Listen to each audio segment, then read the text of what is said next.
Yo, Dallas plays sloppy and still wins.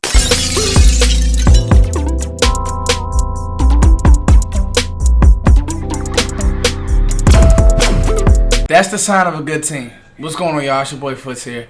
So after the game, I normally jump right into a video, but I said I wanted to watch this Chiefs and I wanted to watch this Chiefs-Bills game. Two great quarterbacks playing, and I kind of wanted to see where does the Cowboys match up. And they're actually still on halftime right now, so I said let me go ahead and do my recap video. And you know, right now looking at, you know, because I'm not looking ahead, but I just want to see how we match up with the teams in the league. Kansas City's defense stinks. Dallas' defense is better than Kansas City's, and Josh Allen is a bad man. But anyway, this isn't Bills Chiefs talk. This is Cowboys talk. Cowboys Giants. I got a few things circled here. 2 INTs from Diggs and Antonio Brown. Excuse me, not Antonio Brown. Anthony Brown. Antonio Brown beat Anthony Brown in the home opener. Dak goes for 302. Zeke goes for 110. Tony goes for, I think, 70. Just a convincing win. But there were times in that game where we were sloppy, and I'm going to jump on that first because in order for this team to be a Super Bowl, like, embrace your year, I want to step on teams. It's not about the score, because obviously we're not going to apologize for Daniel Jones getting hurt or for Saquon Barkley getting hurt, because nobody apologized for Dak getting hurt. Let's be honest. Let me make sure I turn this music down, y'all. Nobody apologized for Dak getting hurt. It's football. That's the way it goes. They had guys out there dropping like flies. And then, you know, Kadarius Toney, who, by the way, is a nice player, and he's part of, you know, Dallas playing sloppy. Dallas missed a lot of tackles on him. He was flying open at times. But, you know, then Kadarius Toney and Hernandez. Was it Hernandez? Will Hernandez? Yeah, Will Hernandez, guard. They're mixing it up. They're being chippy because they're getting their head punched in. And I get it. You know, Toney, I covered Toney coming out. I tweeted it. You got to watch Kadarius Toney. He's really good. He had one drive where we just couldn't find him. But then for him to try to punch Kazee, try to sneak him, I know Kazee was a little chippy in there, but there's no place for that. Like, dog, that was just goofy. But anyway, it's the Giants. It's Bush League, so it is what it is. But let's talk about the game. So the first drive, Dak throws the pick, and it wasn't on him. Ball gets tipped up, and then the fumble in the red zone. Those little things, and then Biadasz's play. Biadasz did not have a good game. Snaps all over the place. And the one in the red zone, Dak obviously fumbled. Biadasz and Connor Williams just took turns just waffling and loafing. And it's not concerning, but it's something that I do want to talk about. Because if we're going to talk the good, we need to talk the bad. The truth is, it's actually a good thing that the Cowboys can have a game like this where if you're playing a better team and you play like this, you lose this game. But against the Giants, it's not our fault who we play. This is who we were scheduled to play. The truth of the matter is, against the Giants, we did what? We put up 40 points on them. Mike Glennon comes in. He's never gonna be the answer. Mike Glennon-led team will never beat this Cowboys team with this defense flying around the way it is. And of course, Dallas picks them off twice and they win the game. Now, there are people who are out there who are gonna say, "Oh, they got lucky," blah blah blah. Here's the deal: Saquon and injuries have been hand in hand in his career. It has nothing to do with this week. He's been a hurt player. That's the difference between him and Zeke. This is what it is. You're not starting to see Knicks. You're now starting to see Knicks early on in this year. You've never seen early on in Zeke's career. Excuse me. I'm tired.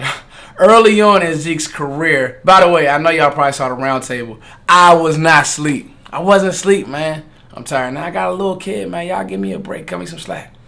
Early on in Zeke's career, injury and Zeke were never in the same sentence. Injury and Saquon are basically, he wears injury on his. He's always hurt. It's always something.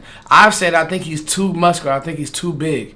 But I don't know. Like, some players just stay hurt. It just is what it is.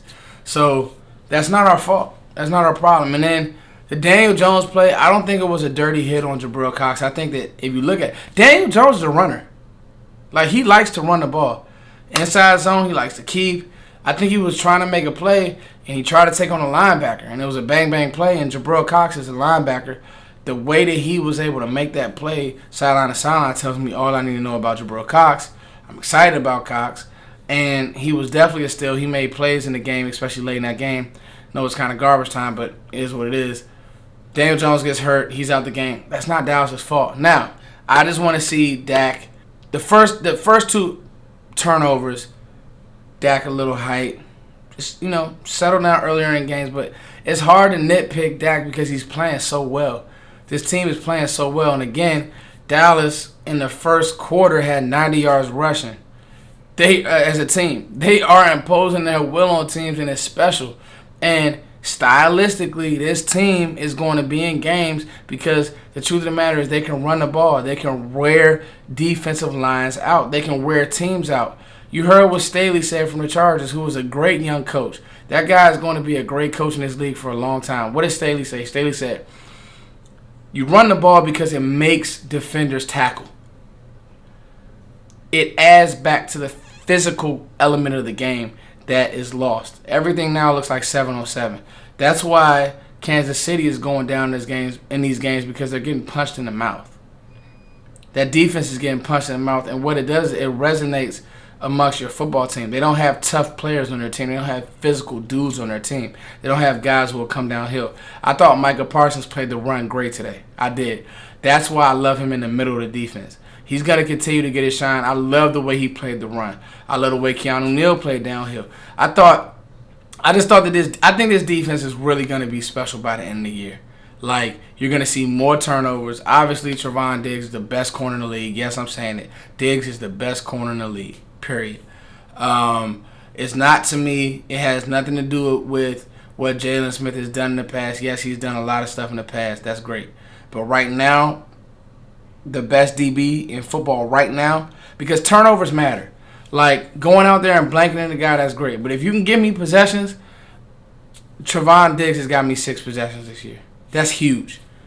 All this analytic PFF stuff, go get me the ball 6 times. You getting paid, dog.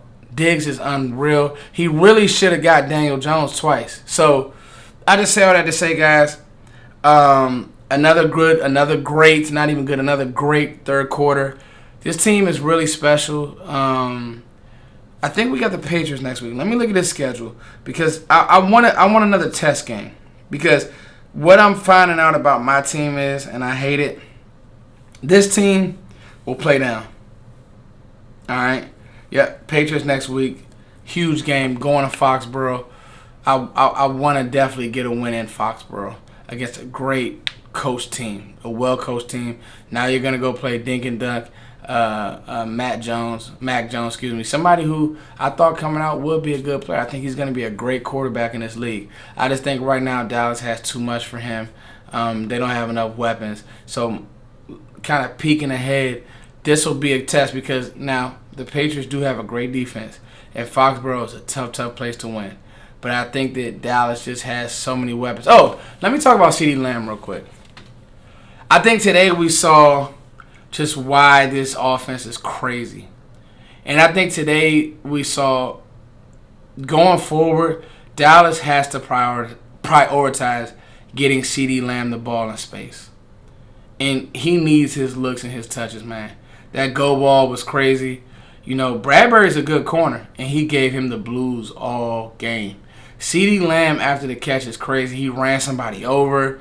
Like, he's staying patient right now. But homie is unreal, dog. The 9-ball, I would go screen game. I would go quick game. They put him in the backfield sometimes. CeeDee Lamb needs a section of about 15 plays. Those are CeeDee Lamb's plays, and he needs at least 15 looks again. He's that special to me. Moving forward, I still think that at some point, Coop is unreal, route runner the whole 9. But after the catch, that part of it, CeeDee Lamb is different. Oh, and by the way, Michael Gallup is on the way back.